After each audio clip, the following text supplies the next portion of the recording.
la distribución externa como interna, ¿no? Habíamos visto también que es muy importante, la composición interna del riñón y diferenciar lo que es corteza y médula, ¿no? Ahora, algo muy importante que en el libro de Guyton lo menciona son las funciones, ¿no?, funciones generales del riñón, ¿no? Como les decía en la manera de introducción, los riñones participan en múltiples funciones y la mayoría de las patologías, ¿no?, sistémicas como la diabetes, las alteraciones hormonales como el hipotiroidismo, ¿no?, las alteraciones cardiológicas, van a llevar a patologías renales. Entonces, el médico internista, el médico nefrólogo debe conocer todas las enfermedades, no se aboca solo a su especialidad. Esto podemos deducirlo en base a las funciones generales del riñón. Por ejemplo, ¿se les ocurre alguna función del riñón? ¿Alguna función? Ya. Regulación de la homeostasis. Es bastante amplio, está bien, pero sirve, ¿no? Regula la homeostasis. Recordemos que la homeostasis es el equilibrio, ¿no?, o el equilibrio del medio interno, ¿no? Regulación de la homeostasis. Otra. ¿Alguien? Ya, filtrar la sangre, ¿no? ¿Cuál es el objetivo de filtrar la sangre? ¿No? Aclarar la sangre, limpiar la sangre, ¿no? Tiene objetivo, ¿no?, lo que se llama depuración. Depuración. O sea, sobre todo, ¿no?, eliminación de desechos tóxicos. Claramente en el libro menciona 7, pero vamos a tratar de acordarnos las 7. Otra. Sistema de adrenina-angiotensina-aldosterona.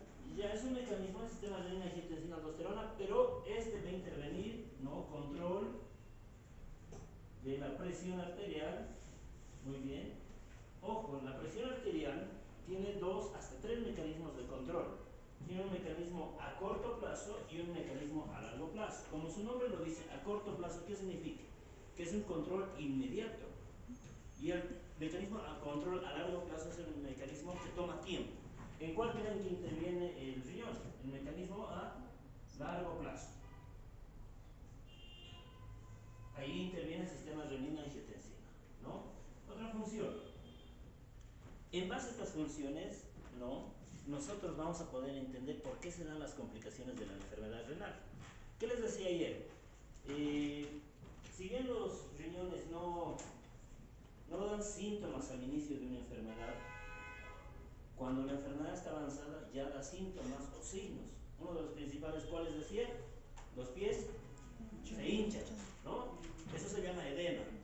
Entonces, al tener un riñón no funcional, estamos perdiendo la capacidad de lo que se llama tener un balance, se llama balance hidroelectrolítico.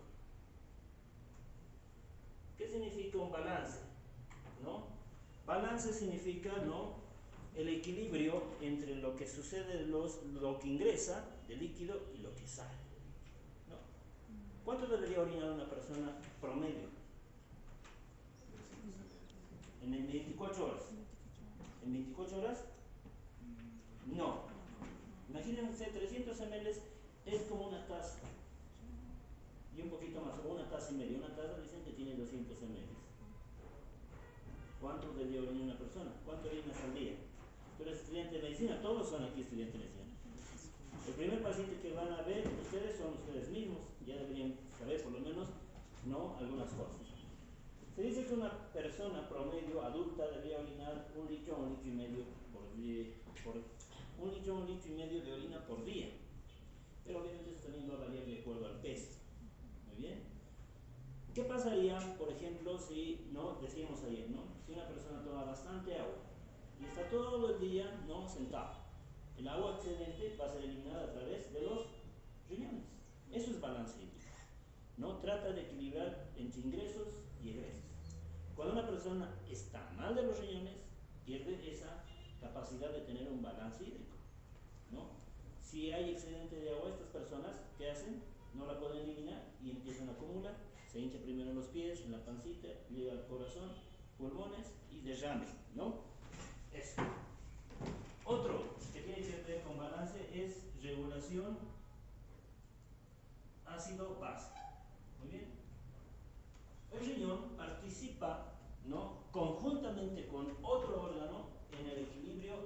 vaso. ¿Cuál creen que es el otro órgano? Los pulmones. Muy bien, los pulmones. Los pulmones controlan lo que es el dióxido de carbono, ¿no? El CO2. Y los riñones controlan ¿qué? El hidrógeno y el bicarbonato. A lo largo de los túbulos renales se va a reabsorber o se va a secretar hidrógeno y bicarbonato. Por ejemplo, si una persona entra en acidosis, ¿qué es acidosis? Es cuando el pH está menos de 7,36. Esto puede ser por dos causas. Uno, aumento de lo que es el hidrógeno o claro, aumento del hidrógeno, disminución del bicarbonato o aumento del CO2. Entonces el riñón va a intervenir acá, controlando, ¿no?, el hidrógeno y bicarbonato. Si una persona entra en acidosis, o sea, su sangre se vuelve ácida, el riñón va a tratar de eliminar más hidrogenos o va a tratar de retener más bicarbonato. Muy bien. Otra función participa, que lo acabamos de ver en las prácticas. ¿Qué estamos llevando esta semana y las anteriores? Sangre, ¿lo ves? ¿En qué participa el riñón? Recompensa el oxígeno ante la hipoxia. Participa en algo más específico, en la eritropoiesis. ¿Cómo? Va por lo que dice su compañero. A ver, esto no es clase de sangre, pero creo que muchos no conocen aquello. Bueno, acá no.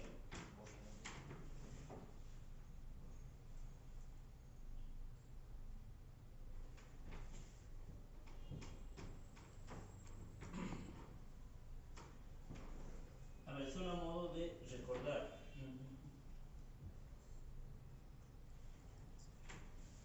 Gracias a que, ¿cuál es el estímulo principal para que se produzcan los glóbulos rojos? Para que haya mayor eritropoiesis. Ya, la hipoxia, ¿no? Nosotros en altura no vivimos antihipoxia. No significa que haya menor concentración de oxígeno en la altura, ¿no? La concentración de oxígeno en el aire es la misma en la altura como a nivel del mar. ¿Cuánto es el porcentaje de oxígeno que existe en el aire? 21%. 21%. Sí, muy bien, 21%. Esos 21%, ¿no?, son igual tanto en la altura como a nivel del mar. Tenemos a un sujeto, ¿no?, que vive a 3.600 metros sobre el nivel del mar, ¿no? Pero lo que pasa es que existe menor presión de oxígeno. ¿Muy bien? Esa menor presión de oxígeno va a condicionar a que el paciente entre en hipoxemia. El sufijo enia significa, ¿no?, menor presión de oxígeno en sangre. Muy bien, va a entrar en hipoxemia. La hipoxemia va a inducir en el hígado a que se forme una proteína. ¿Cuál es esa proteína? ¿Qué significa esto? HIF. Factor inducible de la hipoxia. Factor inducible por la hipoxia, de tipo 1. ¿No? Este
células intersticiales peritubulares. ¿Qué significa peritubular? Alrededor de los túbulos renales. Entonces, de esa forma, el riñón participa en la eritropoiesis, ¿no es cierto? Por otro lado, otra de las funciones es regular el metabolismo de calcio y fósforo principalmente. Claro, regula también el metabolismo de otros electrolitos como el sodio y el potasio, pero esto es fundamental, lo del calcio y el fósforo. Gracias a que el calcio es absorbido, ¿no?, por vía intestinal hacia la sangre. ¿Gracias a qué factor? A la vitamina D, ¿no es cierto? La vitamina D. La vitamina D permite la absorción intestinal de calcio y fósforo, ¿no es cierto? ¿Dónde se produce la vitamina D? La piel, ¿no? Ante la estimulación por los rayos ultravioleta, pero se forma una vitamina D inactiva. Esta llega al riñón y se transforma en su forma activa. ¿Cuál es la forma activa de la vitamina D? 1,25 dihidrocolecalciferol. ¿No es cierto? Si no hay vitamina D, no se va a absorber calcio y fósforo. ¿No es cierto? Si no hay calcio y fósforo en la sangre y el cuerpo necesita calcio, ¿de dónde creen que va a sacar calcio? El organismo, a manera de compensar, de los huesos, ¿no? Va a haber una desmineralización ósea. ¿Quién provoca esa desmineralización ósea? ¿Qué glándula tenemos acá? Al lado de la tiroides. Paratiroides. La paratiroides produce una hormona que se llama paratohormona o PTH. ¿Cuál es la función de la PTH? La PTH tiene la función, ¿no?, de elevar los niveles de calcio cuando hay hipocalcemia. Hipocalcemia es descenso del calcio. Entonces, es como ese círculo vicioso. Si no hay vitamina D activa, no hay calcio en la sangre. Si no hay calcio en la sangre, se activa la PTH. ¿Qué hace la PTH? Saca calcio del hueso. Muy bien. Y hay una desmineralización ósea. Entonces, a modo de aplicación clínica, paciente enfermo renal, ¿qué manifestaciones, ya no sintomáticas, clínicas, laboratoriales va a tener? No, su homeostasis va a estar alterada, paciente no va a poder eliminar los desechos tóxicos, va a entrar en intoxicación, por eso algunos pacientes llegan a diálisis, ¿no? Su presión generalmente en los pacientes renales es alta, balance hidroelectrolítico. El paciente va a tener, ¿qué hemos dicho? Edema, retención hídrica. Paciente generalmente una de las complicaciones que tiene es una acidosis, el paciente renal, muy bien. El paciente, si no tiene EPO, va a entrar en una complicación hematológica. ¿Cuál? En una anemia, va a tener anemia, ¿no? El paciente va a tener fracturas patológicas. ¿Por qué? Sus huesos van a ser débiles. No es que se fracture porque se golpee, porque tengan un accidente. Estos pacientes, sus huesitos ya son como galletitas, son delicados. Solo el hecho de caminar, ¿no?, o ligero movimiento o algún golpe. Yo tuve pacientes que después de su diálisis han subido al minibús. Me acuerdo de una paciente de 50 y tantos años de edad, dice que se agarró para subir al minibús y se fracturó las costillas, ¿no? Entonces, de esa manera pueden ver, ¿no?, que tiene mucha importancia conocer las funciones generales del riñón. Y así uno va a poder entender por qué, ¿no?, dan estos síntomas en pacientes renales. Muy bien.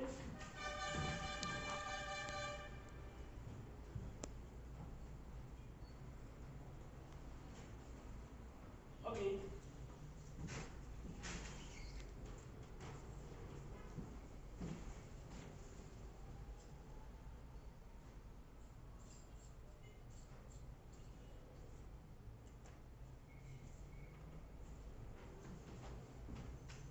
Vamos a pasar a lo que es una de las funciones del riñón que no hemos mencionado, es la formación de la orina. Muy bien, formación de la orina. formación de la orina, o lo que se conoce como excreción urinaria, tiene tres pasos fisiológicos para, ¿no?, la formación de la orina o la excreción urinaria. ¿Cuáles son esos tres pasos? 1, filtración; 2, reabsorción; y 3, secreción. Muy bien. Esos son los tres pasos por los cuales termina de formarse la orina. Este es un esquema de lo que es el glomérulo renal y estos son los túbulos renales. Ambos conforman ¿qué? La nefrona. Muy bien. De estos tres pasos, la filtración glomerular, ¿dónde se va a dar? En el glomérulo renal. La reabsorción y la secreción se va a dar ¿dónde? En los túbulos. ¿Qué significa primero filtración? Que cuando la sangre llega por este vaso, ¿cómo se llama este vaso que ingresa al glomérulo? Arteriola aferente, ¿no? Va a circular en este capilar, ¿no? Y a través de esto que se conoce como barrera de filtración, se van a filtrar, van a pasar la gran parte de los elementos del plasma. ¿De qué está compuesto el plasma? Proteínas, electrolitos, micronutrientes, desechos tóxicos, hormonas, etc. La gran parte va a pasar, y agua, ¿no? Va a pasar a través de lo que se llama barrera de filtración. Excepto dos cosas: células, como los glóbulos rojos, y las proteínas, ¿no? Entonces, la sangre al pasar por el glomérulo hacia la cápsula de Bowman se va a depurar la sangre. ¿Qué es depurar? Limpiar, filtrar la sangre. Cuando, ¿no?, alguna vez me preguntan a mí, vamos a entrevistas, me dicen: doctor, ¿qué hacen los riñones? ¿Para qué son los riñones? ¿No? Lo clásico que se conoce es que son filtros para el organismo, son máquinas filtradoras, justamente por esa función, ¿no es cierto? Una vez que la sangre llega al túbulo renal, ¿no?, llegan los electrolitos, llega el agua, ¿no?, llega la glucosa, los desechos tóxicos pasan a los túbulos. Antes de ser eliminados por la orina, algunos de estos van a volver desde el túbulo hacia la sangre peritubular. Muy bien. Otros van a pasar de la sangre que circula alrededor de los túbulos, o sea, de los vasos peritubulares, van a pasar hacia el túbulo. Muy bien. Reabsorción, ¿no?, es el ingreso nuevamente de estos elementos hacia la sangre, y secreción, ¿no?, es la eliminación desde la sangre hacia los túbulos. ¿Se entiende eso, no? Tres pasos para la formación de orina. Una vez que suceden estos tres pasos, se produce la excreción urinaria. El día de hoy vamos a hablar de lo que es filtración glomerular. Para hablar de filtración glomerular, debo hablar de lo que es el glomérulo renal, ¿no? El glomérulo renal. Ahí tengo la imagen del glomérulo renal, una imagen esquemática e histológica.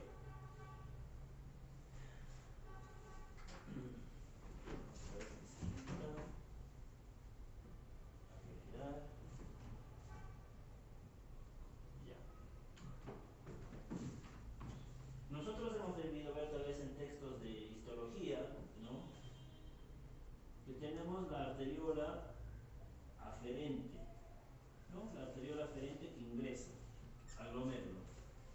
Esta se va a dividir ¿en qué? En capilares.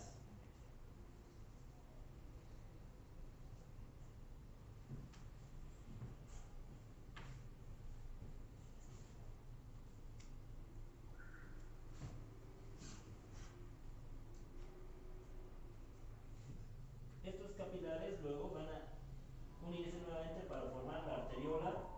¿Qué arteriola? Eferente, ¿no es cierto?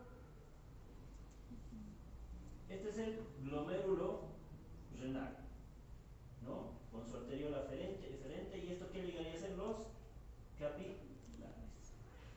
Los capilares van a estar envueltos por una cápsula. Esa cápsula se conoce como... ¿cómo se conoce? Como cápsula de Bowman, ¿no es cierto?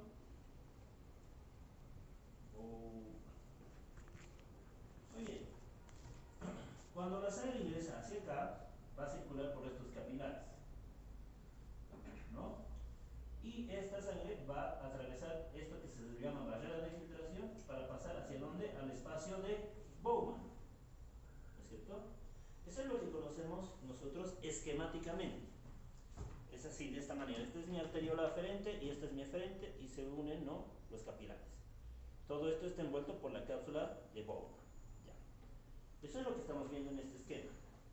Ahora, para comprender la histología renal, la histología del glomérulo, vamos a hacer un corte de esta manera, un corte sagital, para verlo así.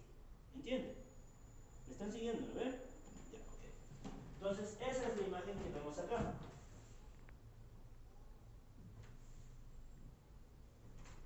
¿No? Esta es la imagen que vemos así. Muy bien, de frente. Este es un capilar, este es otro capilar, ¿no? Que estábamos así y ahora estamos viendo esto, cada uno de estos capilares. Este es un capilar, capilar, capilar, capilar. ¿Se entiende? Ok. Aquí vamos a analizar los componentes del glomérulo renal. Tenemos los capilares que ya hemos mencionado y entre los capilares existe estas células pintadas de un color rosa pálido. Se llama células mesangiales, que van a formar lo que se llama la matriz mesangial. Las células mesangiales son células, ¿no?, parte del tejido conectivo que tienen la función ¿de qué? De sostén, ¿no es cierto? Ahí es donde permanecen los capilares, entre las células mesangiales. Muy bien. Luego, alrededor tengo esto que está pintado de naranja o amarillo, que es el espacio de Bowman. Y más afuera tengo la cápsula de Bowman, ¿no? Va a cubrir todos los capilares para formar lo que es, en primera instancia, el túbulo proximal. ¿Qué más tengo? En lo que es el glomérulo va a ingresar esto, ¿no? La arteriola aferente y la arteriola eferente. Muy bien. Listo, hasta ahí estamos bien, ¿no? Algo ya mucho más fundamental es esto. Este es un capilar. Habíamos dicho que esto estamos viéndolo así. Este es un capilar, ¿no?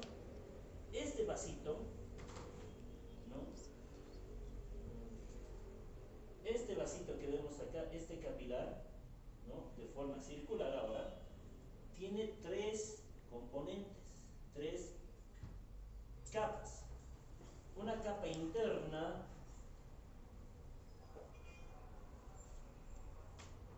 ¿no?, que está conformada por lo que se llaman las células endoteliales.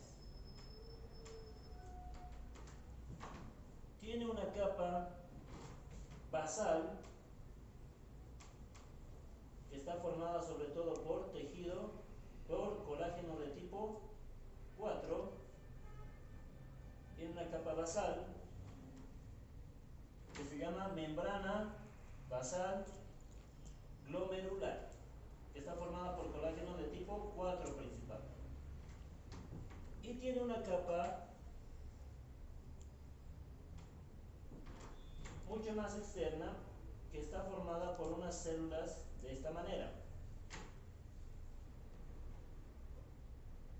Una capa epitelial que se conoce,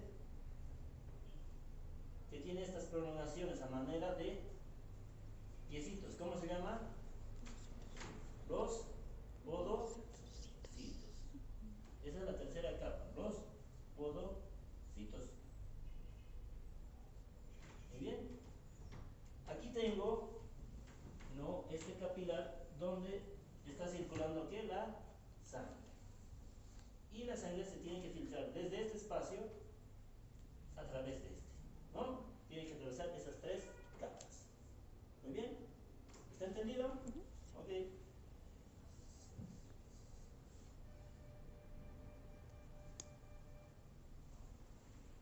Y aquí tengo. ¿Esta qué llegaría a ser? La célula endotelial. Lo que está pintado de negro, que sería la membrana basal glomerular. Esta que tiene sus prolongaciones a manera de piecitos, ¿no?, que dice podocito. Y afuera del podocito tengo el espacio de Bowman. ¿Listo? Más acá tengo lo que es, este es un túbulo, este es el túbulo distal. Pero eso en otra clase lo vamos a mencionar. Muy bien.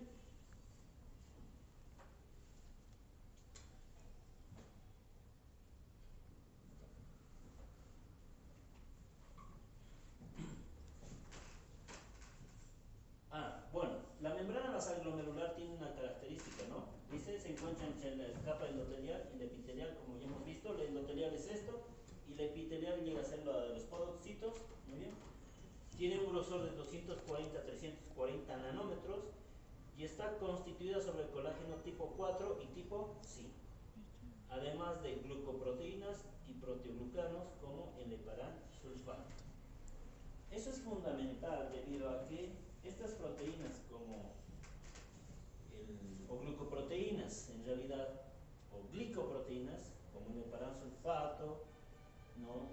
Proteoglucanos, le dan una propiedad, una carga eléctrica negativa a la membrana basal glomerular. O sea, la membrana basal glomerular está cargada negativamente, ¿ya? Es electronegativa, y eso es fundamental para evitar el paso de las proteínas a través de esta barrera. Las proteínas también están cargadas eléctricamente de manera negativa, ¿no? Si yo tengo aquí una proteína como la albúmina y quiere atravesar esta barrera, quiere pasar desde la luz del capilar al espacio de Bowman, ¿quién va a evitar ese paso? La membrana basal glomerular. ¿Por qué? Si la albúmina es negativa y la membrana basal es negativa, estas se van a repeler. Una persona que sufra daño en la barrera de filtración, no funcione su membrana basal, va a perder proteínas por la orina. ¿Es normal tener proteínas en la orina? No. ¿Cómo se manifiestan las proteínas en la orina? Con espuma en la orina. Esa espuma que no desaparece. En realidad todos van a orinar con espuma al momento de la micción. Pero después de que esa orina permanezca con espuma, sugiere que el paciente pueda estar eliminando proteínas por la orina, y eso no es normal. ¿Quiénes son los que orinan con espuma generalmente? ¿Qué tipo de enfermedades? Los diabéticos. Para la práctica van a traer orina de diabético. Se les va a pedir traer orina de paciente diabético para corroborar eso. Muy bien. Ok, viene. Por ejemplo, aquí tengo una imagen microscópica, una microscopía electrónica. Muy bien, no sé si lo habrán visto en la histología, porque yo recuerdo que solo se veía microscopía simple, ¿no?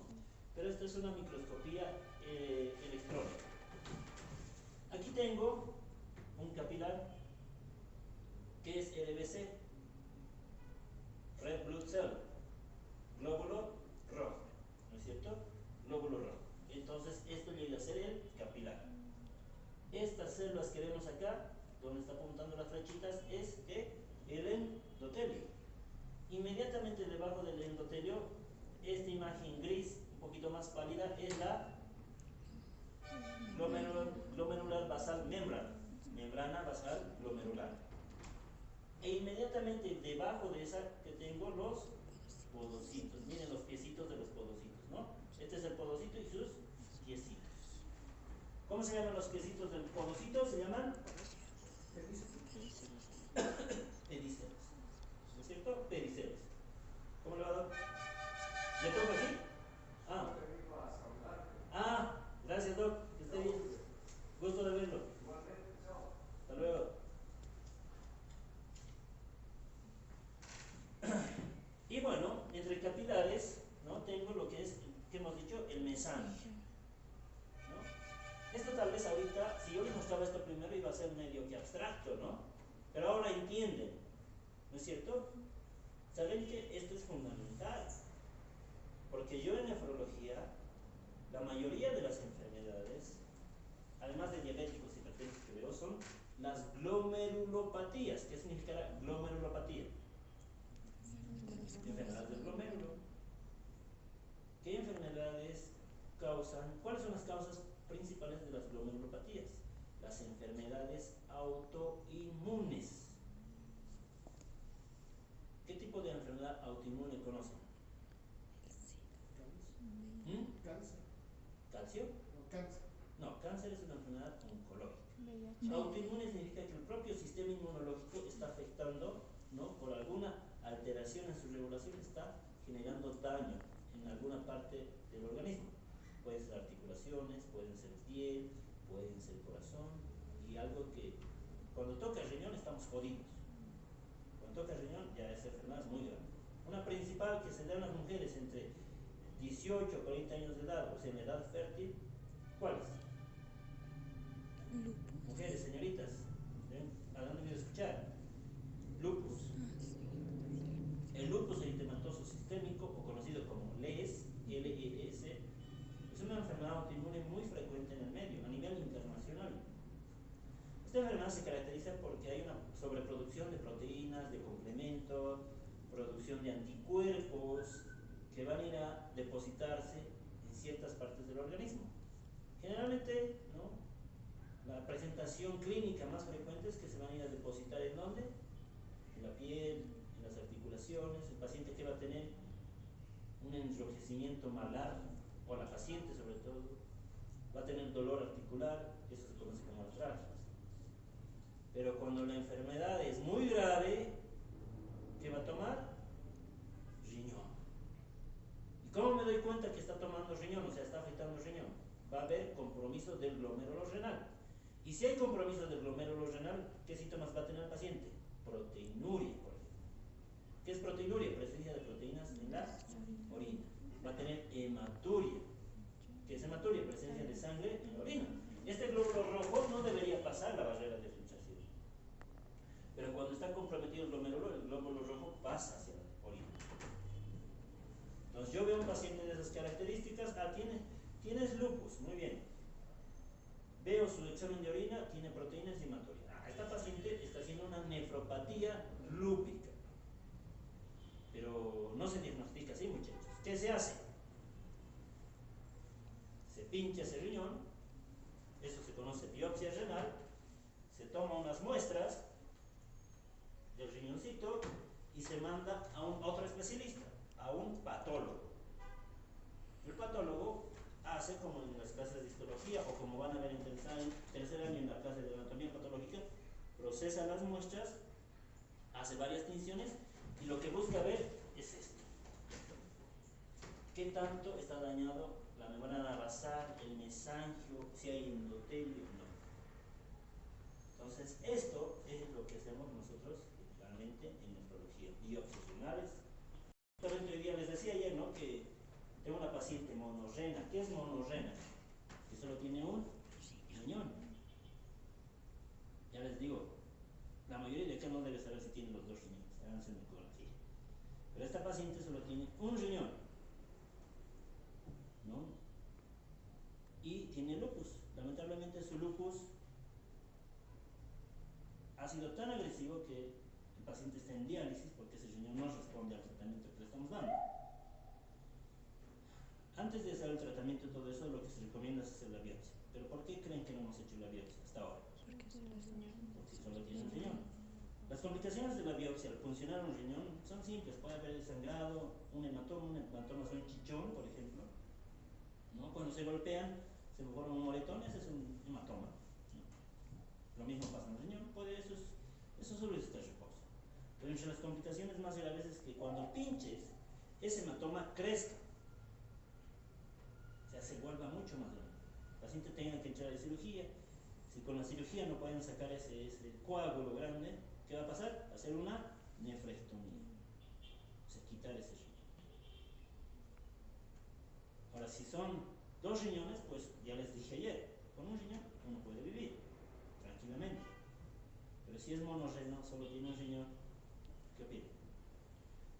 Si hay una complicación de las que espero que no tenga yo hoy en día, no, el día de hoy, deseenme suerte, no. Si es que no tengo complicaciones, todo va a ir bien. Pero si tengo complicaciones, pues el paciente ya se queda sin riñones y queda en diálisis, ¿no? Por eso no le hemos hecho la biopsia. Les dije que les iba a echar las imágenes de sus ecografías mañana, les voy a hacer porque recién voy al hospital en la tarde. Muy bien. Entonces, así es, muchachos. Es muy importante conocer la histología. Si alguno de ustedes se va a dedicar a la nefrología, o cuando estén en cuarto año o quinto se lleva nefro, ya no me acuerdo, muy bien, van a ver esto nuevamente. ¿Listo? Ok. Bueno, aquí también debemos complementar lo siguiente. Esta es la barrera de filtración, muy bien. Esta primera capa hemos dicho que son las células endoteliales. ¿Cuál es la característica de las células endoteliales? Tienen unas, ¿qué dice acá? Unas fenestraciones. Son poritos, bien pequeñitos, lo cual dificulta el paso de ¿qué? De alimentos grandes, como ¿cuáles? Como las proteínas. Dificulta el paso de ¿qué también? De glóbulos rojos. Si el endotelio está afectado, se destruye, entonces va a permitir el paso de glóbulos rojos, proteínas. Ya hablamos de la membrana basal glomerular, está cargada negativamente. Y por último, entre podocito y podocito, a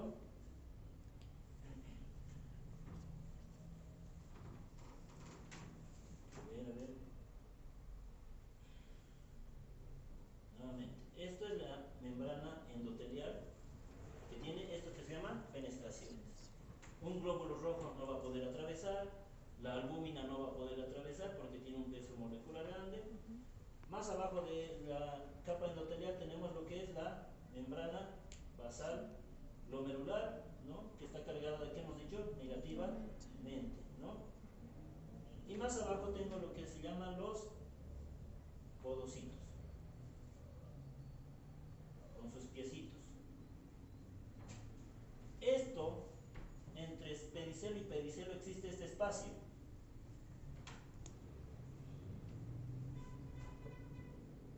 Muy bien, este espacio, esto se conoce como hendidura diafragmática o diafragma podocital. Esta hendidura diafragmática es como un anillo o un poro que está formado por varias microproteínas nefrológicas, como la nefrina, podocina, muy bien, entre otros, principalmente estas.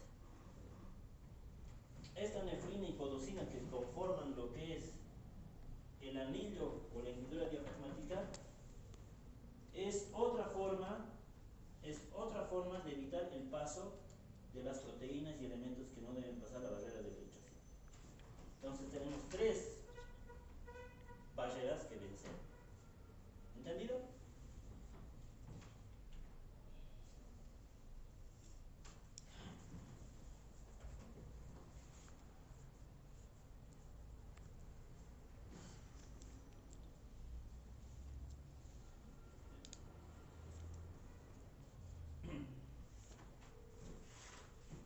Bueno, aquí tenemos, ¿no?, los dos determinantes de la filtración glomerular. Ya vamos también entrando en el tema. ¿Cómo le va a caer un buen día?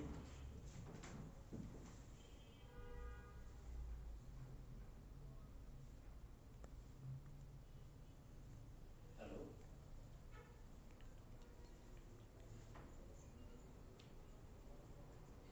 Hoy no, mire, yo trabajo de este lado en las mañanas. No creo que pueda asistir. Sí, pero no puedo, muchachos, estoy en clase. A ver, entonces, la filtración glomerular tiene dos componentes, ¿muy bien?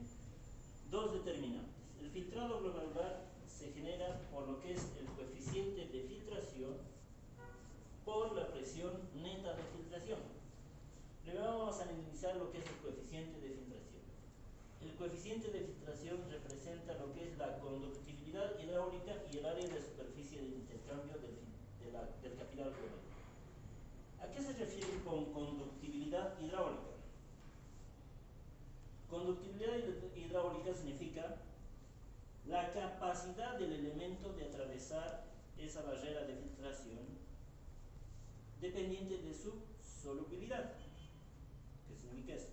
¿El agua es soluble? Sí, entonces el agua va a pasar fácilmente, ¿no? ¿Los electrolitos son solubles hidráulicamente? sodio y potasio, creo. Sí, atraviesan. ¿Ve? ¿Se acuerdan? Hay ese capítulo de difusión y ósmosis. El agua se mueve de un lado a otro donde hay mayor concentración de solutos o no. ¿Ve? Pero las proteínas tienen conductividad hidráulica. No pueden atravesar fácilmente. Muy bien, eso es. 2. La superficie de intercambio del capilar glomerular. ¿Qué pasa si digamos que esto es el 100% de los capilares? ¿Qué pasa si muere la mitad? O sea, hay necrosis. La superficie va a disminuir de intercambio. Aquí tengo el 100% de capilares indemnes o sanos para permitir lo que es la filtración. Pero si muere la mitad de esto, que lo lograríamos ver en una biopsia, por ejemplo, solo voy a tener 50% de capilares disponibles para la filtración. Entonces, a eso se refiere superficie de intercambio. En los diabéticos, por ejemplo, no es que hay daño del glomérulo como tal. La membrana basal glomerular en los diabéticos se engruesa, se vuelve gruesa. Al ser gruesa, no se pierde un gran porcentaje de glomérulos. ¿Muy bien? Entonces, depende de eso. Y luego de la presión, ¿no? Esto es coeficiente de filtración. Conductividad hidráulica por área de superficie. ¿Eso se entendió? Eso van a ser coeficiente de filtración. Ahora, ¿de qué más depende el filtrado? Por la presión de filtración neta. La presión de filtración neta es esta. Muy bien. Conocida como el resultado del equilibrio entre las fuerzas de Stirling. Muy bien. Las fuerzas de Stirling no son dos: la presión hidrostática y la presión oncótica o coloidosmótica. Vamos a agarrar la pizarra, hacer otro ejemplo.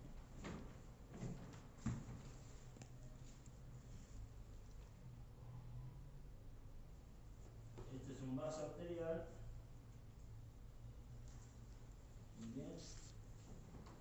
Este es el espacio intravascular y este es el espacio intersticial. ¿Qué quiere decir intersticial? Que está entre las células, ¿lo ven? ¿No es cierto? Tenemos una presión hidrostática, dice. Hidrostática. Hidro significa agua, ¿no? ¿Qué es la presión hidrostática? Es igual, pueden deducir como ¿qué es la presión arterial? Es la fuerza que ejerce la sangre sobre una superficie, ¿no? Este es un vaso y aquí hay sangre y hace presión contra el endotelio. Eso es presión arterial. Presión hidrostática va a ser la fuerza ejercida de ¿quién? Del agua contra una superficie.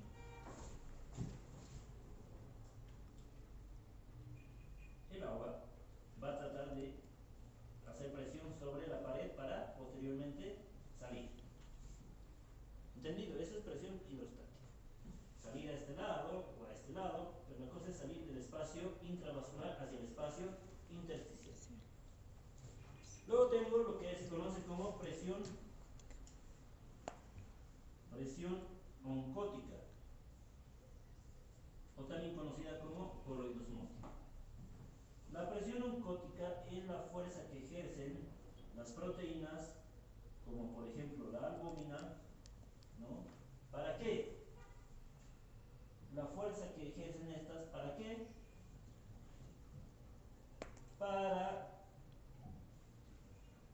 Y todo lo contrario que la presión hidrostática, ¿para qué? Para retener ¿qué?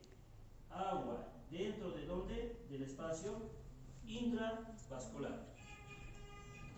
Nuevamente, presión hidrostática es la fuerza que ejerce el agua contra la pared del vaso para salir del vaso. Y presión oncótica es la fuerza que generan las proteínas dentro de un vaso, ¿para qué? Para retener agua dentro del vaso. En todo caso, espacio, ¿qué espacio hemos dicho que es este? Intersticial hacia el espacio intravascular. En cambio, la presión hidrostática, ¿no? Saca agua. ¿Sí? Muy bien, está claro eso. En la presión coloidosmótica por la membrana basal que nos dijo que tiene la carga negativa, ¿eso de la albumina no se anularía? Eso vamos a entrar. Eso vamos a entrar. Ahorita vamos a responder esa pregunta.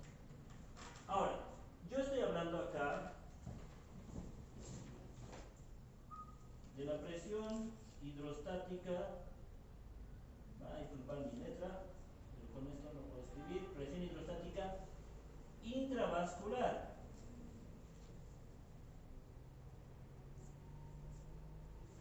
Y también estoy hablando de la presión oncótica intravascular. Muy bien, ya tengo dos presiones. Ahora, de este lado, en este otro espacio tengo el espacio intersticial. Y en este lado vamos a tener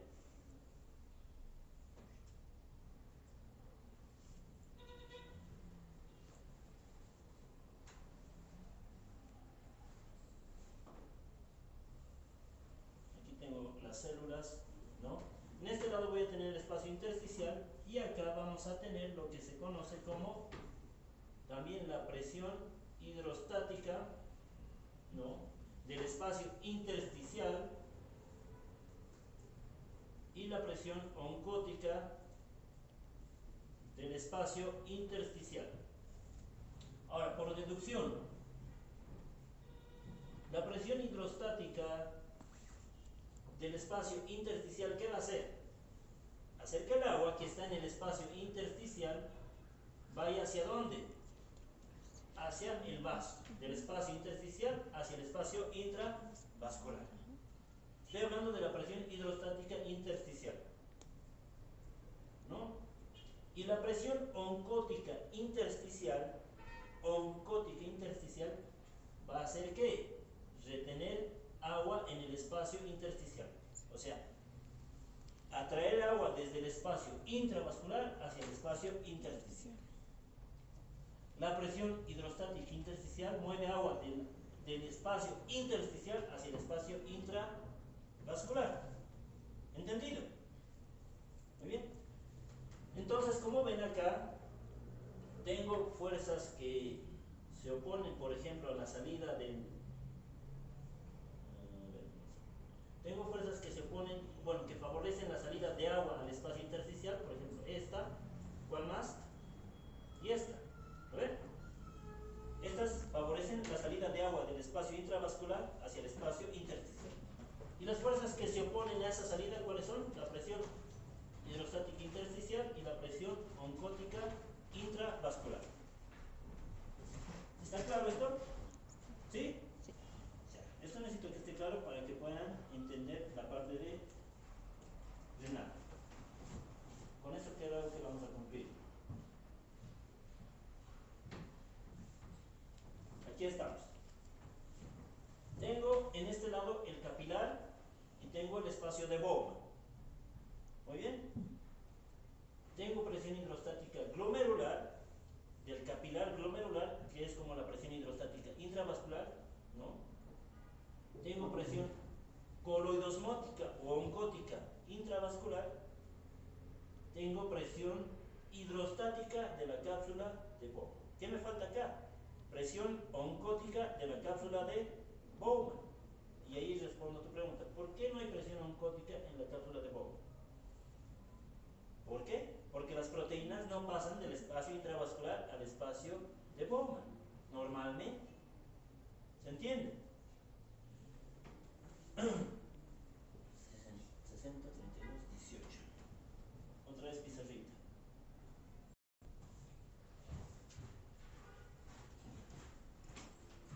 Y con esto acabamos. ¿Bien?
ser el resultado de la suma total de esto.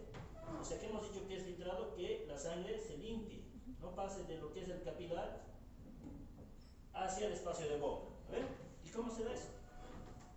La suma de esto, presión neta de filtración. La presión neta de filtración va a ser la suma de ¿qué? Va a ser igual a las fuerzas que favorecen la filtración menos las fuerzas que se oponen a la filtración. Entonces, ustedes ahí viendo con esta imagen, ¿cuáles son las fuerzas primero que favorecen la filtración? Presión hidrostática del capilar glomerular.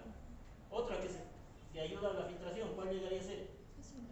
Esta, ¿no ven? Presión oncótica más presión oncótica de la cápsula de Bowman más, o bueno, ya no es más en este caso, menos las fuerzas que se oponen a la filtración. ¿Cuáles son las fuerzas que se oponen a la filtración? Menos esta presión hidrostática del capilar, perdón, de la cápsula de Bowman, y menos, ¿quién más? Esta presión oncótica del capilar glomerular.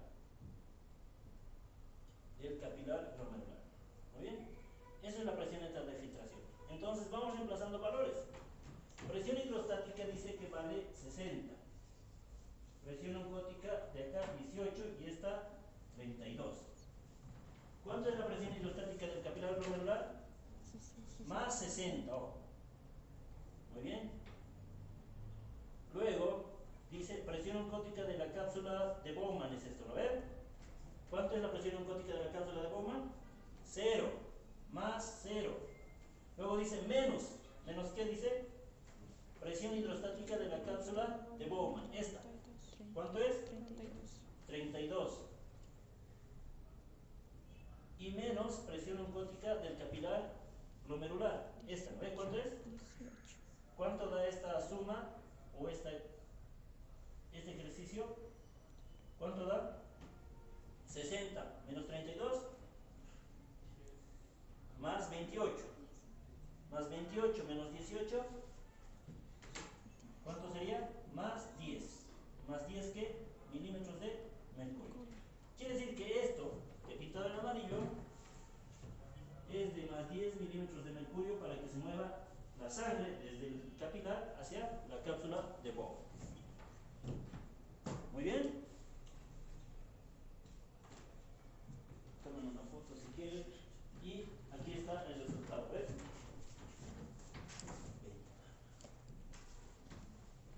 ¿Y ahí están? Ah, no, aquí hubo un error. Vamos a corregir. Esto hay que corregir. Ha habido una confusión. Esto es el de 18 y este es 32. Que prácticamente no altera esto, ¿no? 18 es hidrostático, cápsula de Bowman, y 32 es la presión oncótica. Que ambas son las que restan en realidad. ¿Muy bien? A ver, vamos a ver. En el libro está eso, muchachos. ¿No? 60 más 60 menos 32 menos 18. ¿Y cuánto es? Más 10 milímetros de mercurio. ¿Muy bien? ¿Alguna pregunta? Doctor, entonces en los diabéticos la presión neta también varía, ¿no? Por ejemplo, si nosotros aquí ponemos una presión oncótica, que pierde proteína, ¿no? Pierde proteína. Y ponemos